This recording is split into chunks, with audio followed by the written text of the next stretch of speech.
అప్పుల బాధలు వెంటాడుతున్నాయా? అయితే 6 JVR వారి జాతిరత్నాలు ధరించండి. హాయ్ హలో నమస్తే, నేను మీ కట్టా కార్తీక్. మనతో ఉన్నారు ప్రముఖ సామాజిక రాజకీయ విశ్లేషకుడు చందు శ్రీనివాస్ గారు. సార్ నమస్కారం. నమస్కారం అండి. సార్, మీతో కలిసి నేను అనేక వీడియోలు చేశాను. తమిళనాడు రాజకీయాల పట్ల పవన్ కళ్యాణ్ గారు ఎంత సీరియస్గా ఉన్నారు, పవన్ కళ్యాణ్ గారి ఆంధ్రప్రదేశ్ ఫార్ములాని తమిళనాడు రాజకీయాల్లో కూడా వాడబోతున్నారు అనేటువంటిది. నిన్న మదురై సభ చూసాం.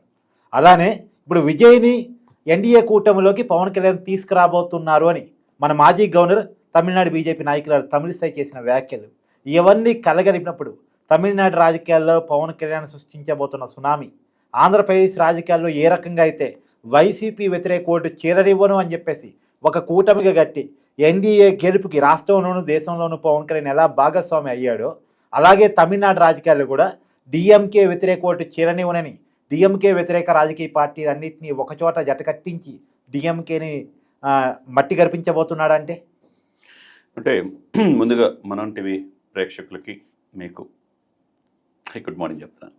ఎందుకంటే మీరు చెప్పిన టాపిక్లో పవన్ కళ్యాణ్ అనే వ్యక్తి నేటి రాజకీయాల్లో ఎలా ప్రభావితం చూపిస్తున్నాడు రోజు రోజుకి అనేది అందరికీ అర్థమైపోతుంది. అవును, అతని సక్సెస్ రేట్ ఏంటి అనేది అందరికీ తెలిసిన అంశం. ఇక్కడ రాష్ట్ర సరిహద్దులు దాటి దేశ సరిహద్దులకు వెళ్ళిపోయాడు ఆయన.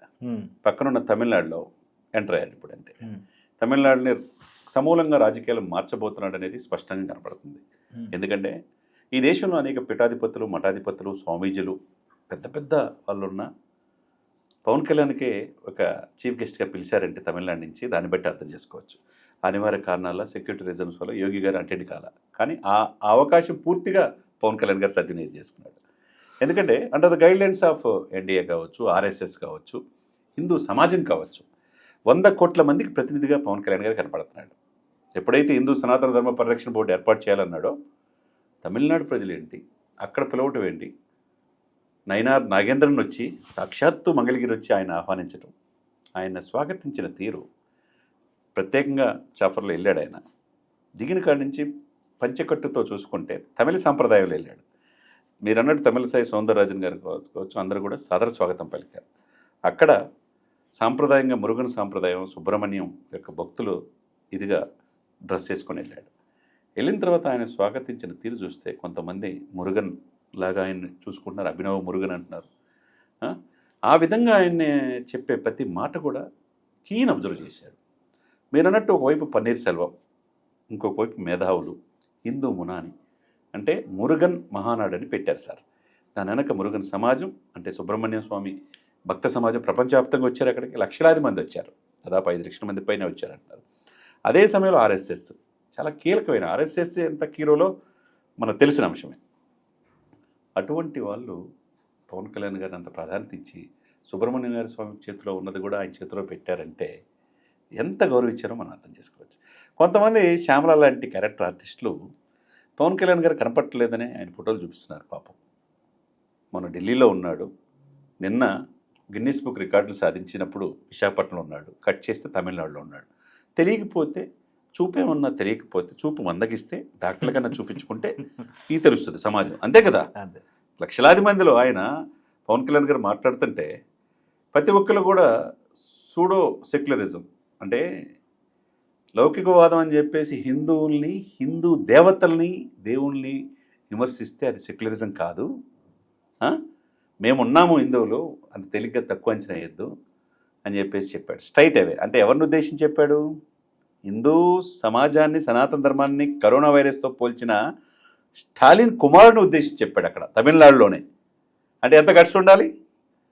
అక్కడే ఇండికేషన్ ఇచ్చాడు. పరమ పవిత్రమైన శివుడు 3వ కన్ను తెరిచిన తమిళనాడులో ఉండి మాట్లాడుతున్నాను అన్నాడు. ఇక్కడే చదువుకున్నాను చిన్నతనంలో అన్నాడు. ఇంకోటి చెప్పాడు. ఆయన చెప్పిన మాటలు విశేషంగా ఆకట్టుకున్నాయి. ఏమంటారు మీరు? విన్నారు కదా పూర్తిగా సమాచారం. సుబ్రహ్మణ్య స్వామి వెరీ పవర్ఫుల్. శివుడు తన మెడలో పాముని ఇది చేసుకుంటాడు, చూశారు కదా పాముని. అది బుస కొడితే ఎలుకలన్నీ పారిపోవాల్సిందే అని చెప్పేసి ఎలుకలు ఎవరిని ఇది చేశాడు? సనాతన సాంప్రదాయాన్ని విభేదించే వాళ్ళు ఉంటారు చూసారా, వాళ్ళని ఉద్దేశించి చెప్పాడు. మీకు అర్థమైందండి? ఎవరైతే సనాతన సాంప్రదాయాన్ని విమర్శించే వాళ్ళు, వ్యతిరేకించే వాళ్ళు, హిందువుల్ని సమాజం వ్యతిరేకించే వాళ్ళకి చెప్పాడు. ఎలుకలతో పోల్చాడంటే దాన్ని బట్టి మనం అర్థం చేసుకోవచ్చు. అంటే మీరు మాతో పెట్టుకోవద్దు, మా జోలికి రావద్దు.